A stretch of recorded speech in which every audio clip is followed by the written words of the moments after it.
Good morning. How is everyone on this frosty Tuesday? Bright-eyed, bushy-tailed? Yeah, let's give ourselves an applause, a round of applause. Can you all hear me in the back of the room? I just want to make sure that this microphone is working and I'm close enough. Can you hear me? Can you wave to me? Great, thank you so much. Well, thanks so much for joining us. My name is Betty Sexton. I'm a retired anchor reporter. I used to work at KKTV 11 News, and that is one of the Olympic sponsors, actually the Olympic Spirit sponsor of this year's Peak Vista Breakfast of Champions. So I'm so happy and honored to be here with you today and so glad you could join us. We know it's a busy day and a lot of you have a lot of commitments. We are here supporting the patients and the programs of Peak Vista Community Health Centers.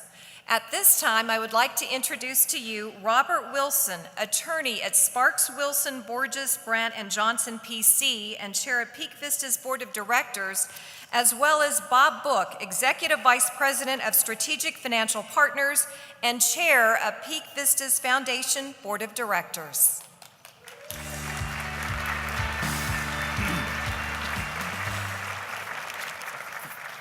Thank you, Betty. All right, the first thing I'd like to do is welcome you all here this morning to join us to support community health care in Colorado Springs at Peak Vista's 14th annual Breakfast of Champions. I understand it's a sellout today, so thank you very much.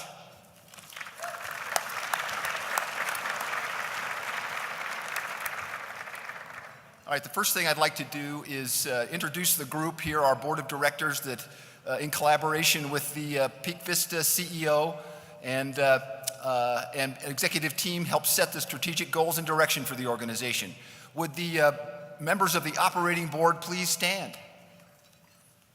Out there, wherever you are, raise your hand, take credit. Thank you very much for your expertise and dedication to our organization. The next thing I would like to do is bring in Bob to talk to us about his group. Very good. Thank you, Robert. Good morning. I'm Bob Book, and I'm very fortunate to be involved in this organization and chair of the foundation board, and I'm thrilled this morning to hear a great message of hope, and I'm sure appreciative that all of you are here as well. I'd like to say thank you to those who have served on the foundation board and those that are currently. So if you would please, if you have served or are serving on the foundation board, would you please stand and be recognized?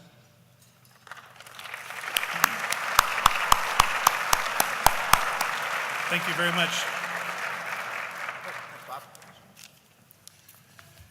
Next, on behalf of the boards, the Peak Vista staff, and all of the Peak Vista patients, we'd like to recognize some special guests we have here today. Peak Vista is very fortunate to have a group of specialty physicians who can provide specialty care to our patients when it exceeds the scope of what Peak Vista can do. And what I'd like to do is ask those specialty physicians and other providers to stand and be recognized, please.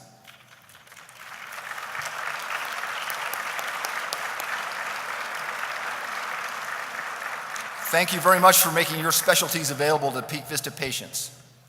And now with all of that said, I think we're going to have our breakfast, and we'll be back to continue with the program in about 20 minutes. So eat up. Have a good morning. Thank you. Sorry to interrupt, but we want to get the program going. So I hope you're all enjoying this nourishing breakfast. It's a busy day today, so we want to get started. We want to welcome some of our elected officials who are supporting Peak Vista and have joined us here this morning. First Lady Janet Suthers.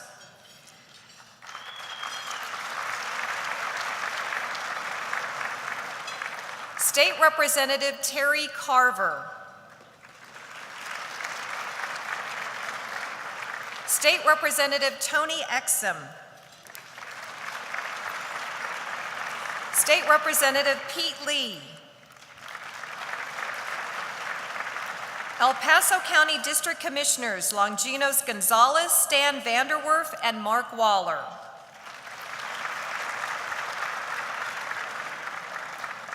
I guess no one can forget that today is election day, so we know a lot of these folks are very busy. They have a lot of places to be, so we thank you for your time. Now, KKTV 11 News is excited to be one of this year's Olympic Spirit sponsors, and at this time, we want to mention all of this year's premier sponsors. Presenting sponsor, El Pomar Foundation.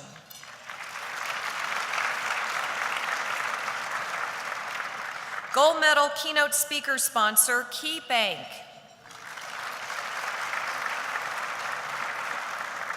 Silver medal Fund the Mission sponsor, Covington Homes.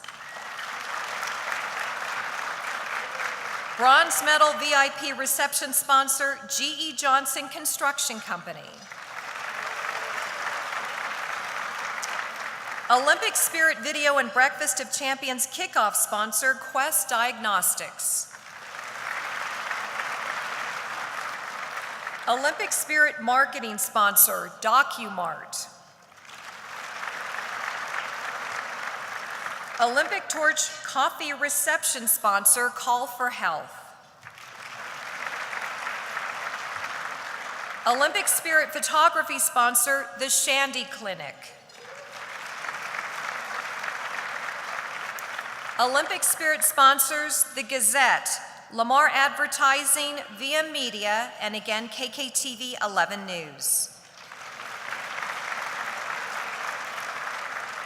And then last but not least, the Olympic Torch parking sponsors, Larry H. Miller Toyota, Colorado Springs, and Larry H. Miller Liberty Toyota, Colorado Springs. Thanks to each and every one of these groups. And now, please help me welcome the President and CEO of Peak Vista Community Health Centers, Pam McManus. Thank you. This mic thing really works.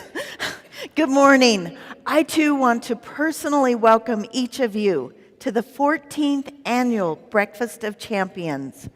It is truly our honor to celebrate with you, our donors, our community, our patients, and our staff.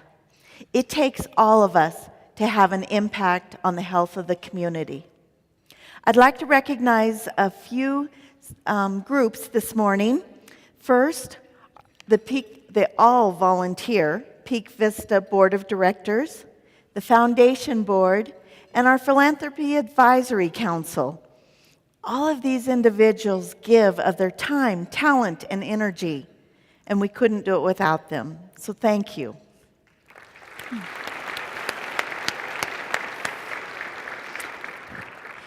Next, we have an amazing group that handled all of the logistics of this morning.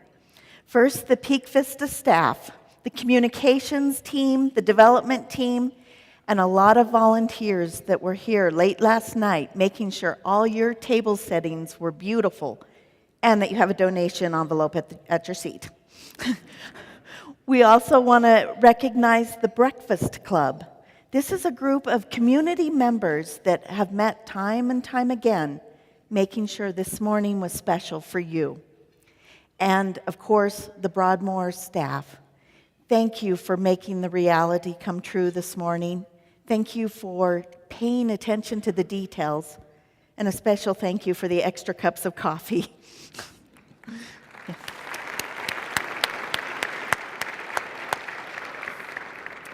So we are in our 47th year at Peak Vista. Yes, those of you that are doing the math, that means it's only 3 short years before we celebrate our silver anniversary with you. Last year, we served over 92,000 patients. I have to tell you, I come from a small town, which is about 3 times less in size than the number of people we served. So that number is pretty incredible to me. Our staff, the vast majority of our staff, are currently back at one of our 26 health centers providing care to the patients this morning.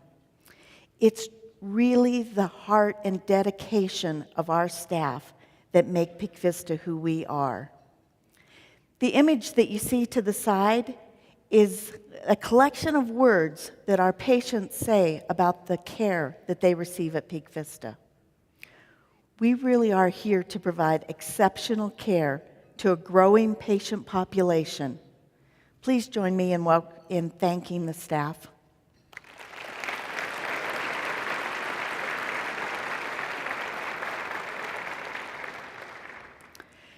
So I would be remiss if I didn't point out the elephant and the donkey in the room. It is Election Day. And I am proud to report that Peak Vista has received bipartisan support over the years. As a safety net provider for those facing access barriers, Peak Vista has been able to demonstrate exceptional quality and financial savings to the communities. I do believe that all of us can agree on the goal, improving the lives of our families, friends, and neighbors, and making our country and local communities healthier and successful is the right goal. So while Peak Vista's core service is to provide primary care, we also recognize that there is a shortage of healthcare workers nationally.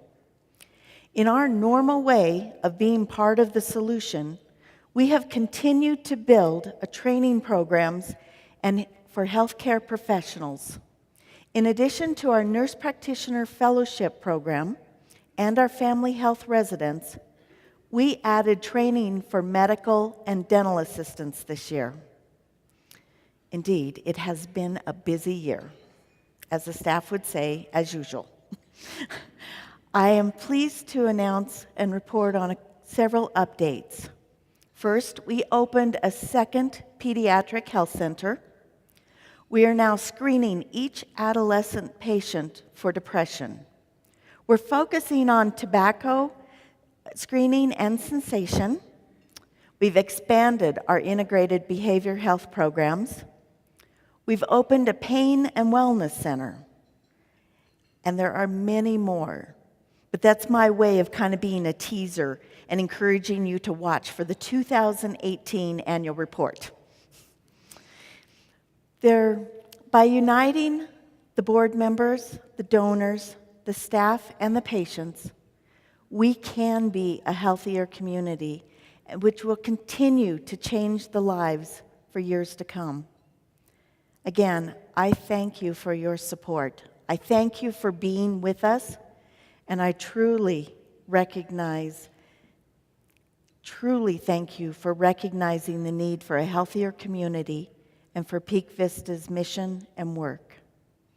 Please join me in hearing directly from some of our members, those who could be our friends, family, and those that we have the honor of serving.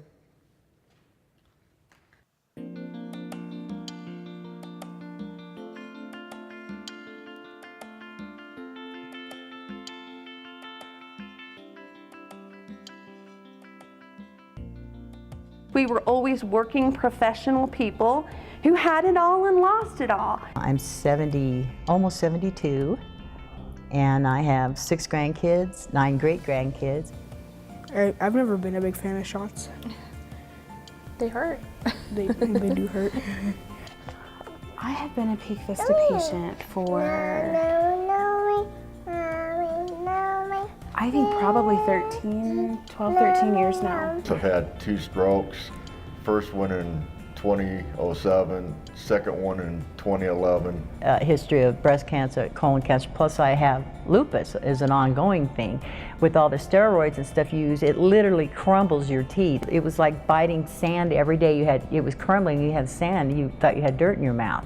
Because I was young, I didn't have insurance, I didn't know what I was doing. Makai was diagnosed with epilepsy when he was about 8 or 9. Ever since he was about 1.5 years old, he had been having febrile seizures. And then he just got older and they never went away.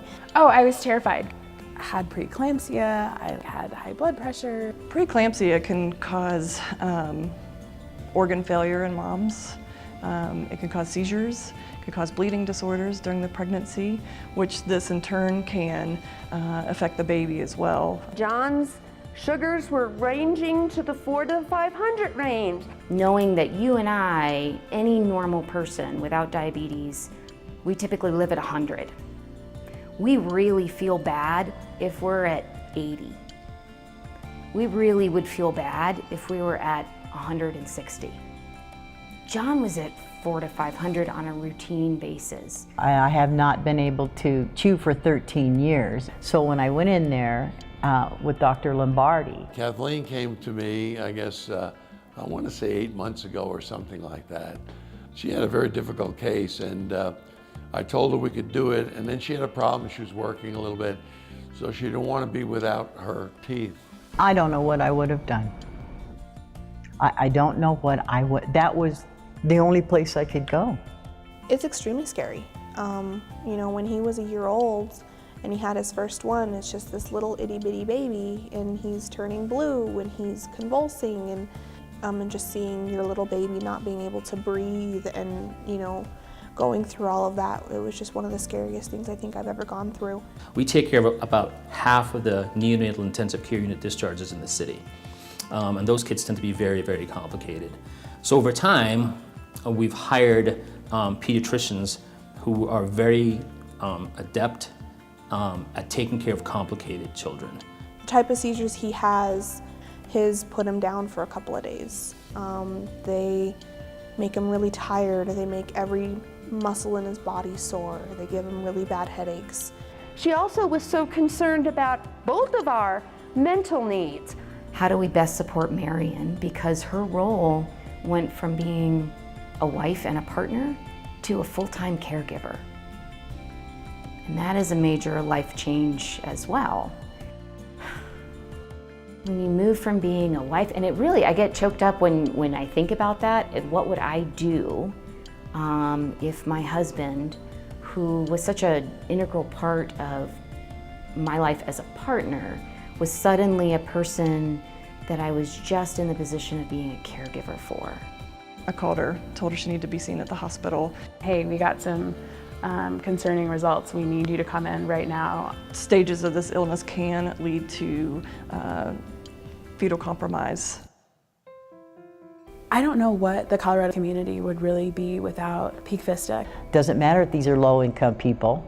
It doesn't matter because you're poor or whatever your plight in life is. Treated with dignity, treated with value, treated with joy, treated with care. My providers and my staff actually love these families, to become part of these families.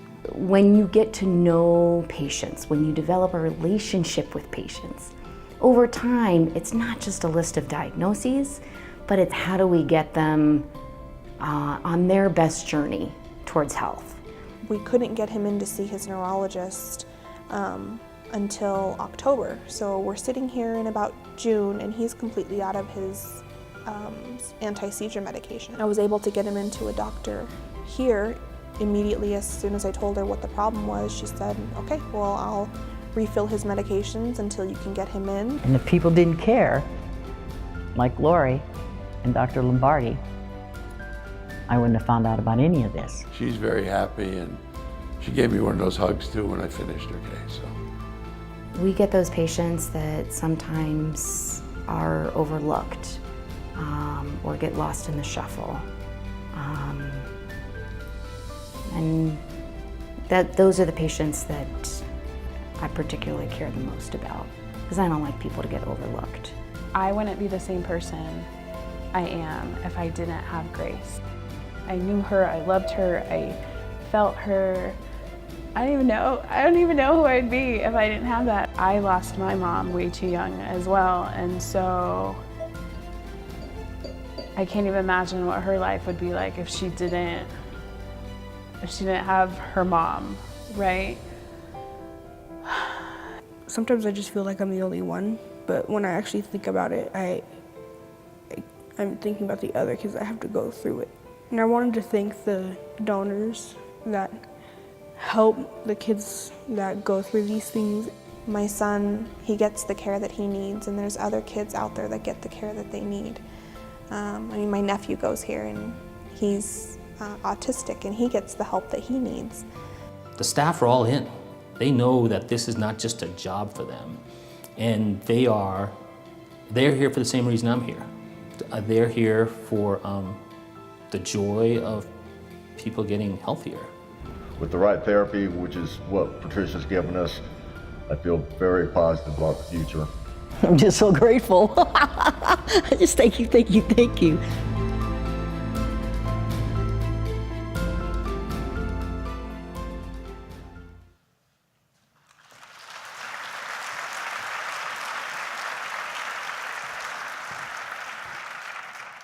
Hello and good morning, everyone. My name is Grace Covington, and you may recognize me from last year. My husband and I are very active in the community here, and I would just like to say a few words. As you can see in the video, without health, we have nothing. We all have had, or at some point have had, in our lives, a life-defining event. An event that changes us forever. We look on this event as the moment that changed us, shaped us, and moved us. Was it cancer? Was it a life-altering diagnosis? Was it a terrible accident? We've just heard a few of many, many stories. Stories of people needing help, healing, and hope. I'd like to tell you another story. It's my husband's story. It's my story. It's our story. 7 years ago, I almost lost my husband on a ski slope. My best friend, my companion in everything, my love, he was motionless, face buried in the snow, his helmet broken. Thank God he had that helmet, because he would not have made it. He was rushed by Flight for Life to the neurospine ICU at St. Anthony's, where he remained in a coma for 2 weeks. He had suffered a severe traumatic brain injury. He had suffered a frontal lobe hematoma and brain shearing. I did not know if he would ever be the same again. The doctors could not tell me if he would ever be the same again. Would he remain broken? Would he heal?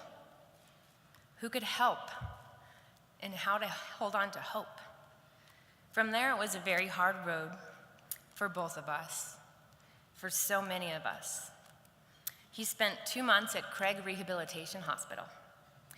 He had to learn how to speak, how to walk, swallow, eat, walk, go upstairs. Everything that a healthy, able-bodied person is able and should be able to do, Ron was not able to do. His whole recovery took more than 2 years. It was a struggle. There were times I wondered if we would survive the struggle, much like we've heard from these very different families in the video we just watched. I still had to work, still had to take care of the daily tasks of life, but I also had to take care of my husband. Had to be his caregiver, be his transportation, be his encourager. All along the way, we were able to obtain the best in healthcare, in hospitals, therapists, doctors, specialists, physical therapists. Everything he needed, he got. My husband, Ron, received healthcare with dignity, care that was professional and top-notch at every level. He had healing. And had he not had this level of healthcare, he would not be here today, and he would not be 95%. I'm going to say that just because he's my husband. He's 100%. All along the way, I had incredible support from friends, from family, from our employees, business associates, our entire community. I had help. And all along the way, I was blessed by God with the ability to run the business, stay on top of the bills, keep our finances solid, keep us fed and hold it all together. We had hope. Yet there are those who don't have health care with dignity. There are those who don't even have health care. There are those who don't have family, they don't have friends, they don't have support. They don't have a support system to help them through their life-changing event. And sometimes there are those that don't even make it through the life-changing event. They do not have healing, they do not have help, and they do not have hope. Ron's accident, the struggles we went through during his road to recovery, and the daily challenges of our life-changing event, they've opened up our eyes and our hearts. We see the pain and struggles of so many other people out in our community, the ones who do not have healing, the ones who do not have help, and the ones who do not have hope. It is my prayer and it is my hope that hearing our life-changing event will open your eyes and your hearts too. There are people right here in this community struggling, perhaps even people right here in this room. What if the unexpected happened to them? What if the unexpected happened to you? What would they do? What would you do? Would they rise or would they fall? Would you help those in need in our community so they can rise and not fall? Would you think enough of them to give them hope? Perhaps you figured out by now that the Breakfast of Champions is a fundraising event for Peak Vista. And we have many, many wonderful charities in our community and spectacular nonprofits. But it is truly my belief, and I know Ron shares this as well, that Peak Vista is the most important one and the most impactful one. Peak Vista serves 1 in 6 people in our community. 1 in 6 people is a very, very large number, and we cannot do this without your help and help of everyone you know. So, please, reach into your hearts, reach into your compassion,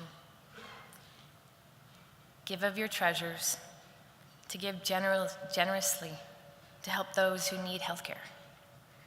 Give those who need it most access to healing, access to help, and more importantly, hope. Thank you.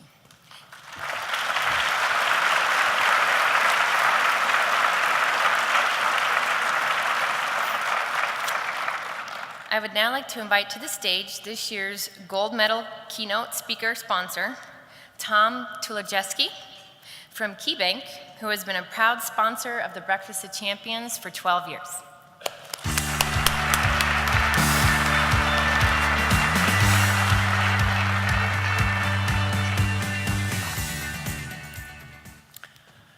Good morning.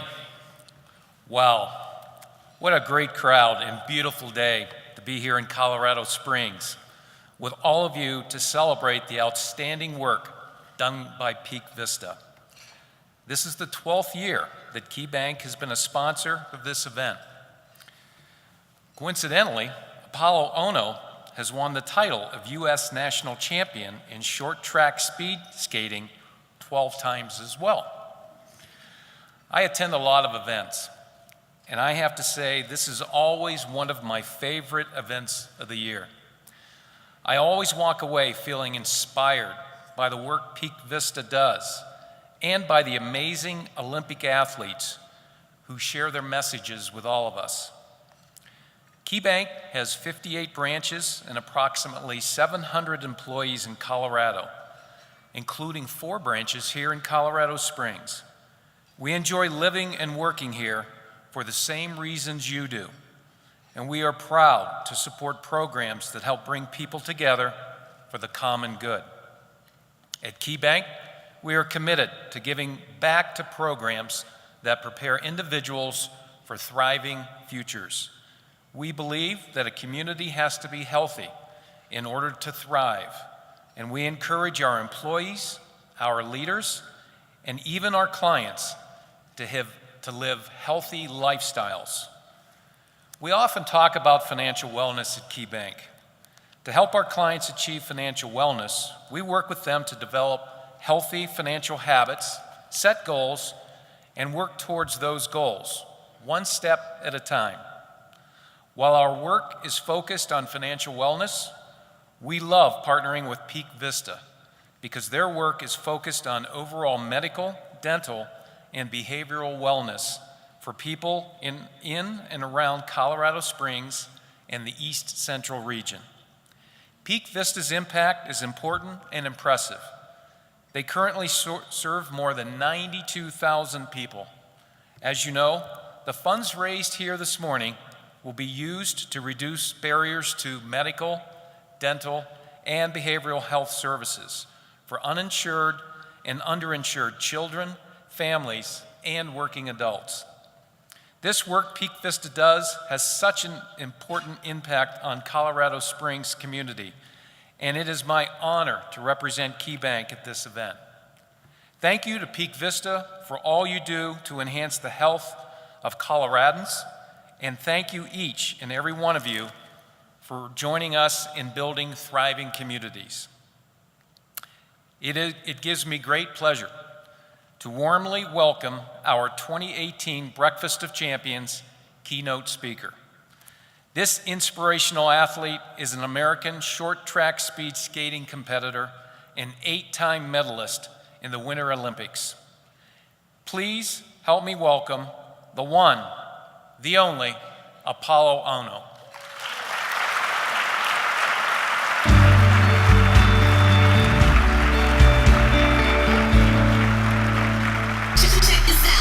Is Ohno going to try for the inside?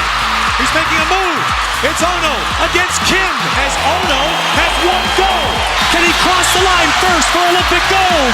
It is Ohno to the line, and it is gold for Ohno. Apolo Ohno is the most decorated Winter Olympian in American history, with 8 medals to his name. He came from humble beginnings, raised by a single dad. His thrilling victories and trademark goatee made him a global icon. With his 2 gold medals, Apolo reached the pinnacle of his sport. But perhaps the most memorable race of Apolo's career had a very different result. To be honest with you, the race that sticks out to me the most about Apolo Ohno was the race that he actually didn't win a gold medal in. It was the 1,000-meter race. That was the craziest short track race ever, and he had to be a part of it. Are you ready? Apolo was 19 years old in his first Olympic final. This is a 9-lap race. It'll be over in 90 seconds. With each lap, Apolo closed in on the leader. With 3 laps to go, he was in second place. Apolo's in a great position right now with only 2.5 laps to go, and there he makes his move on the outside. Fighting off challenges from the Chinese and Korean skaters, Apolo was leading the field as he made the final turn of the final lap. Trying to hold off Lee, they bump, skaters go down, a total wipeout. The crash took out every skater in the race, except for one. The Australian Stephen Marbury, who had been trailing in last place, crossed the line first. But for Apolo, the race wasn't finished. Apolo had so much determination and fight. He got up and he actually had a big gash in his leg. He cut himself. Despite the injury, Apolo threw his skate across the line, barely ahead of the Canadian skater, to win the silver medal. Even though he didn't get maybe the color of the medal he wanted, that race I think really epitomized his mental toughness and his ability to persevere under the most extreme circumstances. That's, I think, one of the most remarkable things I've seen any athlete do. Apolo's gold medals were still in his future, but in this, his first Olympic final, Apolo showed the indomitable will that would make him one of the greatest Olympic champions of all time.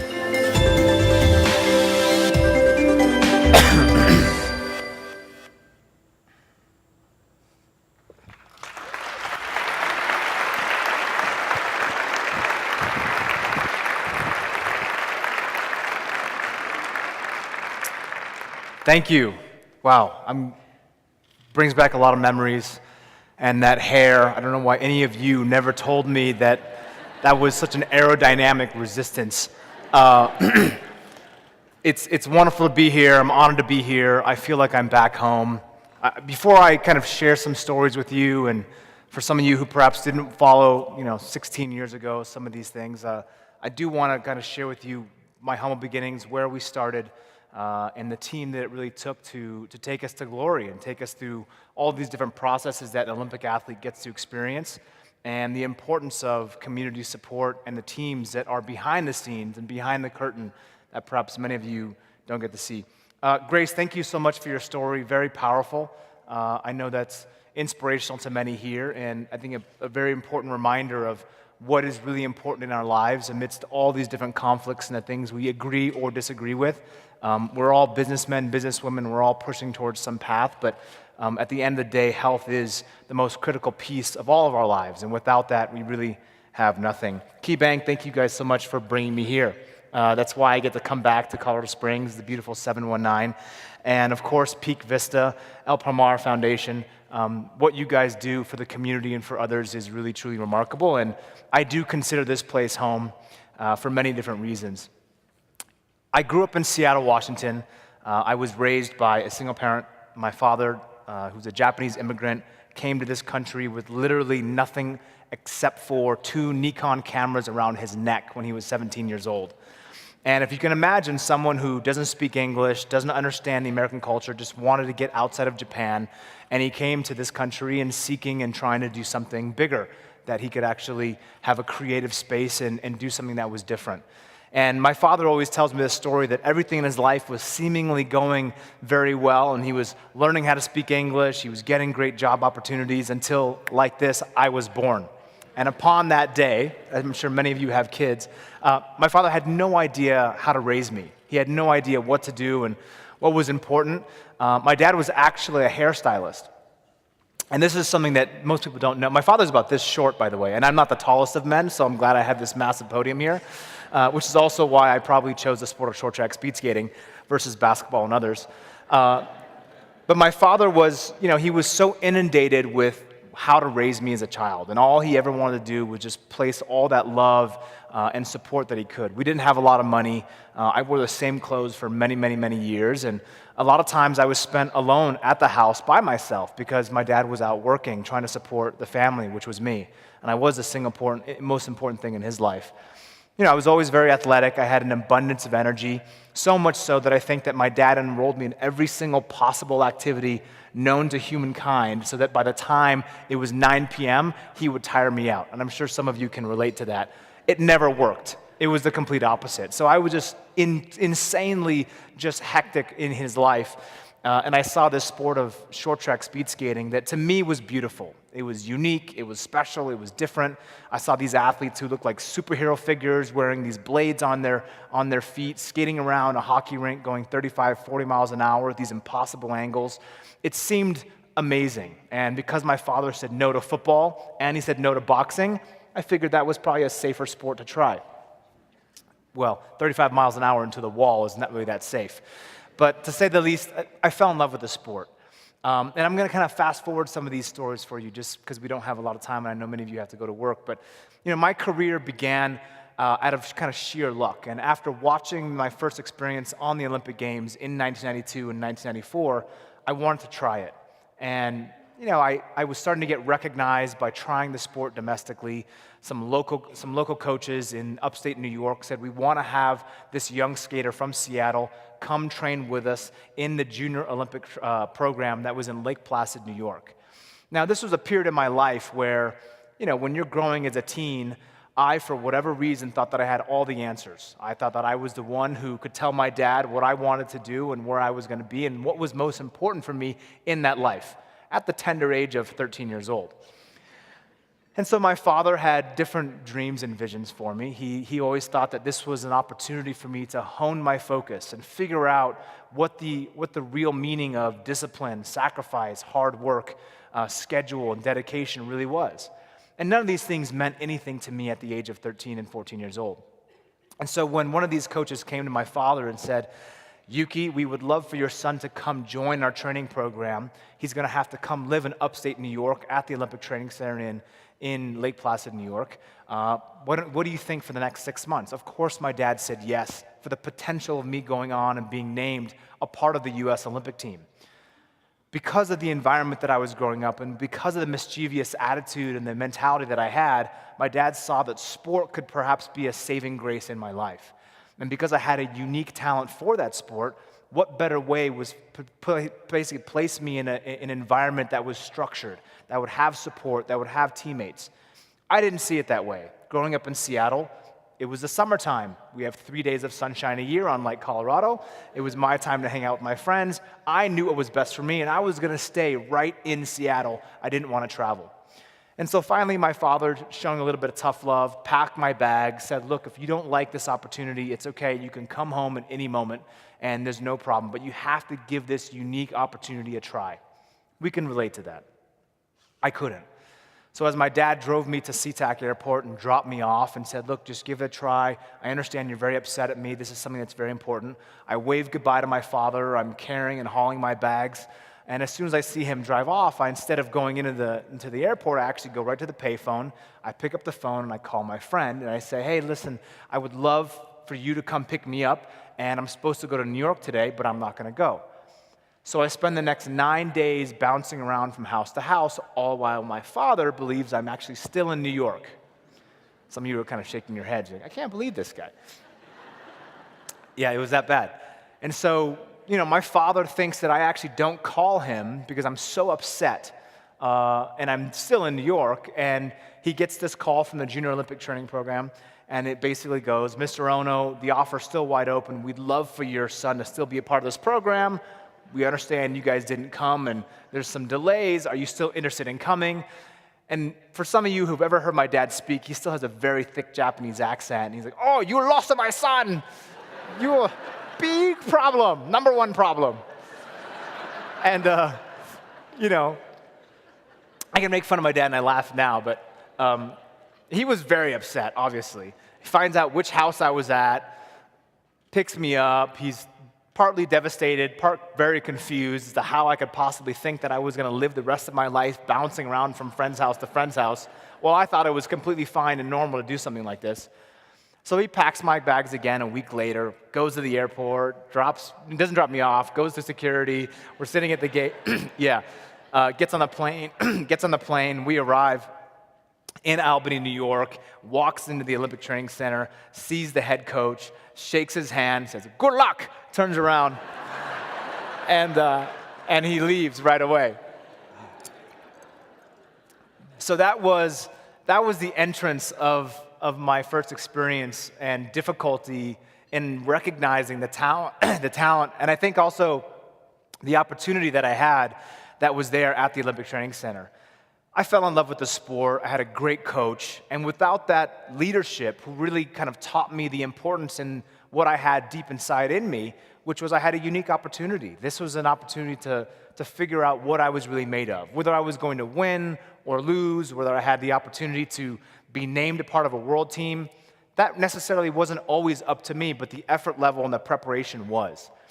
And that's what I really first learned about being in that environment, in that supportive, collaborative environment, which was so absolutely important to me, to be around other individuals who were also working hard, who were also trying to give their best. And some of us had better talent than others, and others who worked harder than others, but at the end of the day, it was that community environment that was very, very important to me.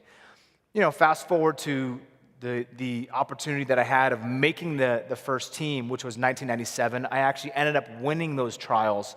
And for some of you who don't understand what that's like, in 1997 I was 14 years old, and I won those trials. And me being the number one athlete in the United States, I was beating other athletes who were 35, 36, 37 years old who had committed their life to this sport. So here I was, this 14-year-old kid who'd been training for literally less than 8 months, and I'm now captain of the U.S. short track team by default because of my performances. That is not a good position to be in at the age of 14 psychologically. I don't know how to run this sport. After the competitions, these guys are going to grab drinks. I can't drink for 7 more years. That seems like a lifetime at the age of 14. So I'm just sitting in my hotel room sharpening my skates, wondering what the hell's going on. So I'm going to kind of move past this story and go right into the 2002 Olympic Games, in which we saw some of the highlights there. Thank you to the USOC for providing some of that great content. The Olympic Games are special. And, at the age of 19, being in those Olympics, it was a lifetime for me at that point in my life. 4 years of dedication from the 1998 Olympic trials, in which I actually finished dead last, to showing up at the 2002 Olympic trials and winning every single distance and feeling like I was on top of the world, and now having my first opportunity at representing the United States. And the reason why those 2002 Olympic Games were so absolutely critical for our team, but really most importantly our country, was the fact that it was only 4 months or so after 9/11, September 11, 2001, and then the games were in February. So here was at a time in which our country was really reeling, and they were searching, and we were hungry, and we were almost desperate to find some kind of event where we could come together and heal. We could come together and cheer for not multiple teams, but one team, and that team was Team USA. And it was difficult for me to understand the conflict and the challenges, although we were, and I do remember that day of watching that devastating attack, we were in the dorm rooms at the Olympic Training Center in Colorado Springs, getting ready to go for our daily routine morning practice at the Broadmoor World Arena. And I remember walking into my teammates' room, wondering why everyone hadn't gotten in their cars and begun the drive yet. And one of my very close friends, Ian Bransky, who is from New York, calls me in and says, "You have to watch this. I'm not sure we're going to go to practice today. This is a really, really big issue." And I remember that feeling and not really understanding what was happening and what was going on, I think like all of us. But there was something about that moment that really brought us all together. In its most devastating and gruesome and traumatic event, we did come together. We came together as a team. We came together as a unit. And I remember walking into the opening ceremonies and walking through the Salt Lake City outdoor arena, walking to at the time it was called the Delta Center. And it was a different atmosphere. The energy was different. And I had never been to an Olympic Games before, so this was a very important part of my life. I remember walking in and seeing the military support. There was guys on the roof, there was guys in the trees, there were snipers everywhere. And I remember looking up, and they could see us. They had their goggles on, and they were looking in, and as I looked up, they waved to us, these guys, because they knew that we were representing the country. And it was at that moment that I really, truly understood the importance of being an Olympic athlete. And regardless of our outcome, there was one thing that I really wanted to have and take away from those Olympic Games, and it was to make not only my family, myself, my teammate, but our flag and our country proud. And I think that's why, intrinsically in the back of my head, I did get up in that 1,000 meters. I fell down. I actually stabbed my own leg when I fell and hit those pads, and there was a big gash in my left leg. And upon getting up instantaneously, that's why I threw my legs over the line. I wanted to have that fight. I wanted to have that never give up attitude. And I think we all have that in ourselves. We want to do something greater than ourselves and something that's more important. And it was very, very, very, very, very big part of my life, and I'll never forget that. I decided after the 2002 Olympic Games, which to me was a massive success, that I wanted to compete in one more Olympics. And those games were in 2006. I ended up having an incredible performance there, an incredible experience. I won more medals again. I was able to win another gold. And it was at this point in my life where I was actually at a crossroads. And I didn't know whether I wanted to go on and continue on in the sport of speed skating, or I wanted to pursue a different career. And so I remember getting this call from my manager at the time, and he says, "Apollo, I've got this great opportunity for you." This is 2007, by the way. Dancing with the Stars. And I didn't know what Dancing with the Stars was. The only thing I knew in my life was speed skating. The only thing I knew was the Olympic Center and that life that revolved around this continuous waking up every single morning and just training. And that's what I lived for. If you had asked me at the age of 17 what I want to do when I retired, I would have said, "What do you mean when I retire?" I was built for this sport. I was meant to be a speed skater, which is kind of difficult and weird to say because, you go in circles for a living. That's literally what I did, wearing a ridiculous skin-tight outfit. I don't know if that's really that important in the old grand scheme of thing, but that's what I love to do, and that's what was important. So after much bickering back and forth, I said, "You know what, I'll give this Dancing with the Stars opportunity to try." I got paired up with this beautiful bombshell named Julianne Hough from Salt Lake City, and we danced our way to victory. We ended up actually winning the Mirrorball Trophy, which is funny even saying that now.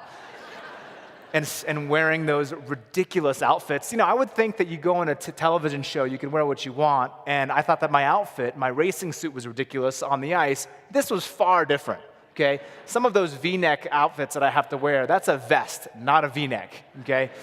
Rhinestones on the sequins on my pants. It was very unique in its experience. I learned a lot, incredible. Decided I want to go to one more Olympic Games after that experience, and I had an incredible time. Now, this is another very kind of important component of my life path and what happened. And, in the sport of short track speed skating, every 4 years is a generational shift. And there's a revolutionary change in how people train, the type of athletes that are there, and many athletes aren't able to keep up with the times. And I think we see that not only in sport, but in business as well.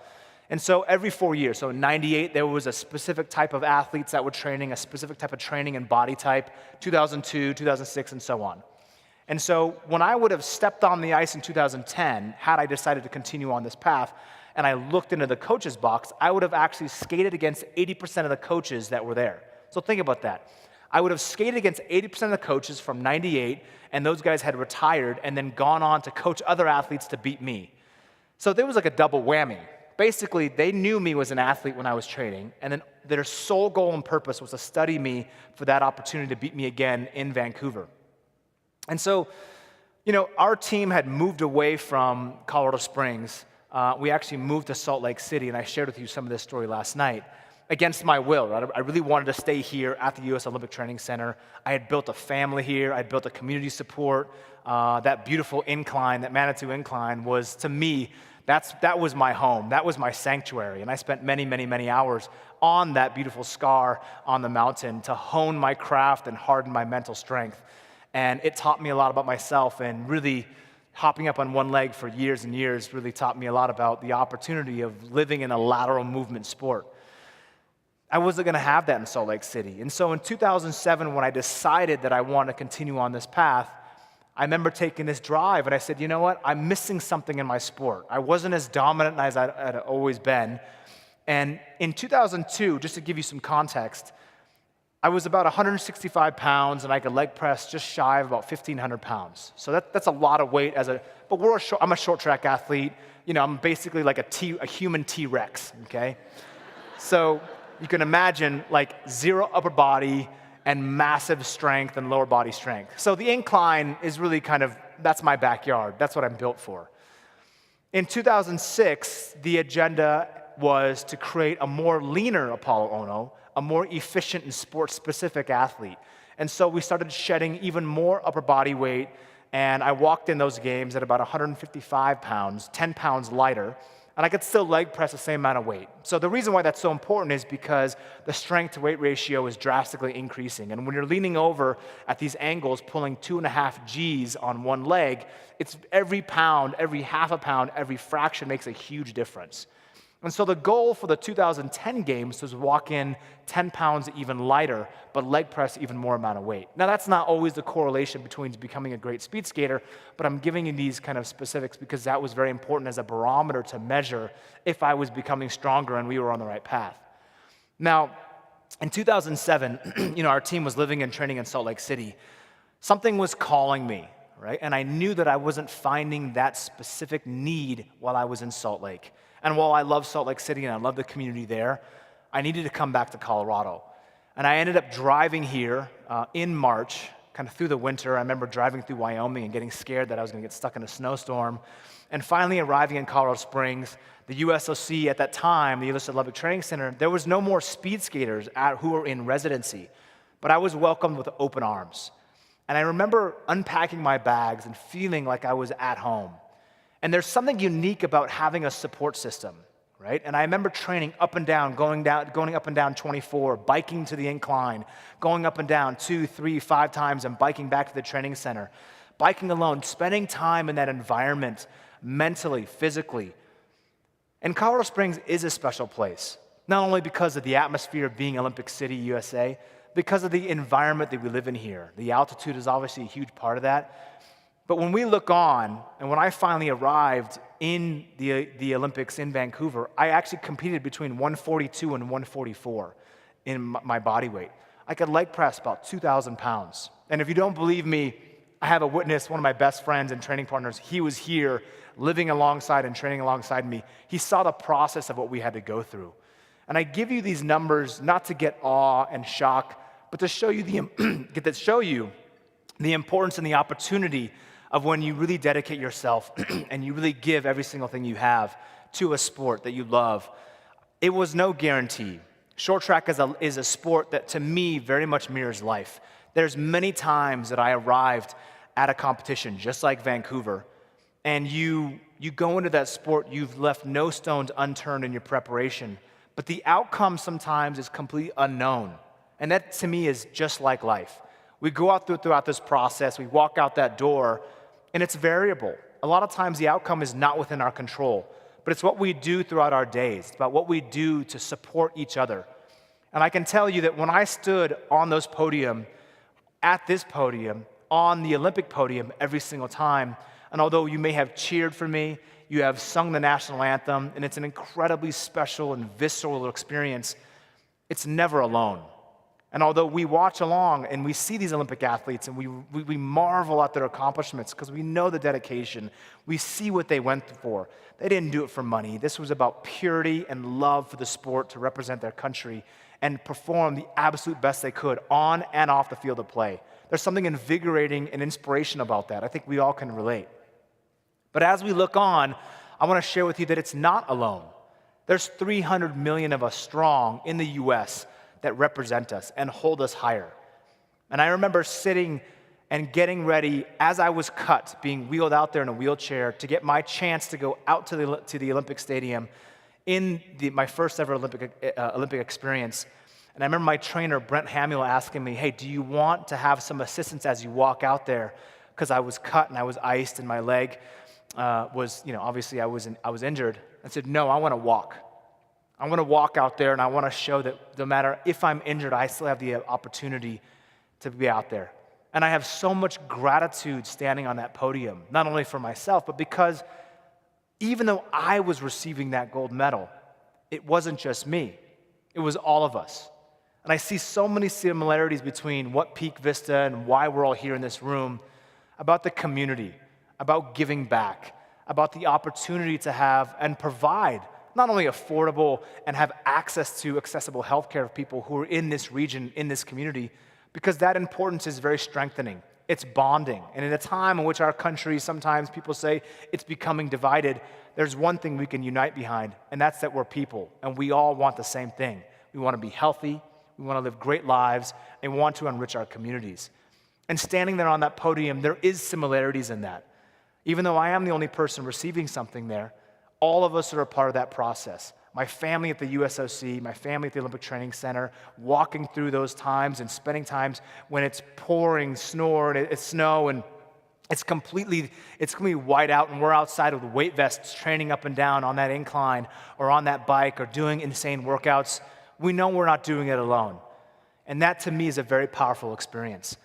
And I've always recognized the importance of community from a very early stage, but not until actually that I really retired from sport that I recognized what I could do for these communities. And coming back home and feeling welcomed in open arms, to me, it's the most important experience of all. And for the past 8 years of my life, I haven't forgotten. I haven't forgotten about my family here, Salt Lake City, Seattle, and beyond. And I think there's something very important about the time that we live in today and those times that we recognize in watching the Olympic Games. Olympic athletes live and train 10, 12 years of their life at perhaps a moment that only lasts 40 seconds long. And if you've never seen short track speed skating, my 500-meter race is only 40 seconds. And when you train a lifetime that is separated at the finish line by tenth and thousandths of a second, we always give this perspective. That's why I've trained so hard. That's why we spent so much time. Because the difference between first place and fourth place, the guy not getting the medal, is literally this distance. 4 people just went by in that time frame. Literally, 4 people just went by. So when you think about and conceptualize that, there is no guaranteed outcome. I don't have my own lane in speed skating. I have other athletes I'm racing against. I could fall, get pushed, trip, have a mistake, get disqualified, and some of those things are completely out of my control. And so regardless of outcome, how do we make sure that we can walk out of that experience fully enriched, with our head held very high, and feeling like we won, feeling like we did win regardless of the color of that medal?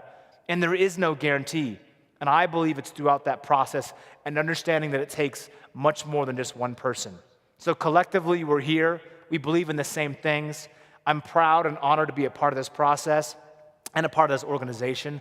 And I hope that if there's one thing that you can take with you along this process and when you go out of these doors tonight or this morning and go to work, is that we are all striving for the same thing.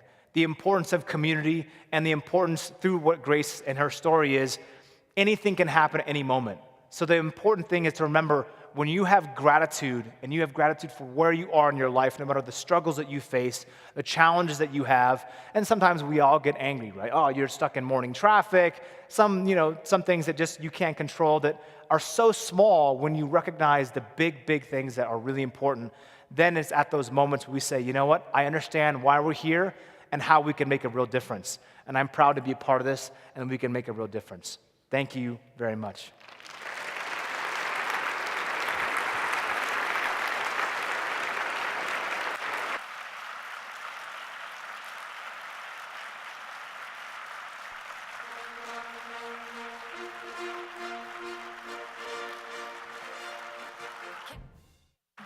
Hello? Can I say a big wow? Wow. I don't know about all of you, but I found Apollo's address to us today was inspirational, unique, and unifying. Wasn't it? That was amazing.